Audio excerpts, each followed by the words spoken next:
ഒരു വ്യക്തി പറഞ്ഞ ഒരു കാര്യമുണ്ട്. അച്ചോ, ഒരു നിമിഷത്തെ സംയമനം, ഒരു നിമിഷത്തെ ഏറ്റുപറച്ചിൽ, അത് മതിയായിരുന്നു എൻ്റെ ജീവിതം സുന്ദരമാക്കാൻ എന്ന്. ഇന്ന് എൻ്റെ ജീവിതത്തെക്കുറിച്ച് ചിന്തിക്കുമ്പം വലിയ വേദനയാ, ദുഃഖമാ. അദ്ദേഹം കൂട്ടിച്ചേർത്തു, വിവാഹം കഴിഞ്ഞു, സന്തോഷത്തോടെ ജീവിതം ആരംഭിക്കുക ചെയ്യുന്നത്. യുവത്വത്തിൻ്റെ തിളപ്പും എടുത്തുചാട്ടവും എല്ലാം ഉണ്ടായിരുന്നു. ജീവിത പങ്കാളിയെ സ്നേഹിക്കുവാനായിട്ട് തുടങ്ങി. പക്ഷേ പലപ്പോഴും കുറവുകളിലേക്ക് മാത്രമാണ് ശ്രദ്ധിച്ചിരുന്നത്. 2 മക്കളുമുണ്ടായി.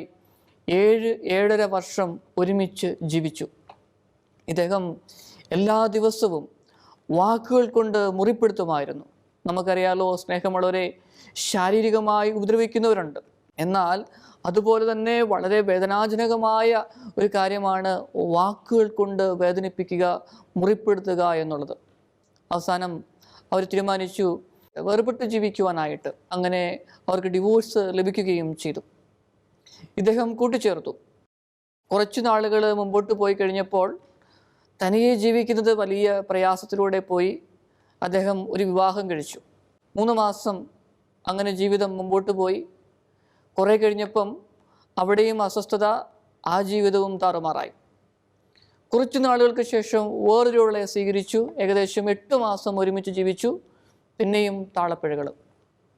പിന്നെ 3-4 വർഷങ്ങൾക്ക് ശേഷം വേറൊരാളെ സ്വീകരിച്ചു. അത് ഏകദേശം 4.5 മാസം മാത്രം അതിന് ആയുസ്. അങ്ങനെ ജീവിതം മുമ്പോട്ട് പോവുകയാണ്. പിന്നെ അദ്ദേഹം തീരുമാനമെടുത്തു, ഇനിയും ഇങ്ങനെയൊരു ജീവിതമില്ല. ഞാൻ കാരണം ആരുടെയും ജീവിതം ഇങ്ങനെ വഴിമുട്ടിക്കുവാനായിട്ട് പാടില്ല എന്ന് അദ്ദേഹം ചിന്തിച്ചു. അദ്ദേഹം കൂട്ടിച്ചേർത്തു, അച്ചോ, ആദ്യം ദൈവം തന്ന എൻ്റെ വിവാഹത്തിലെ ആ ജീവിത പങ്കാളി ദൈവം തന്ന ജീവിത പങ്കാളിയായിരുന്നു.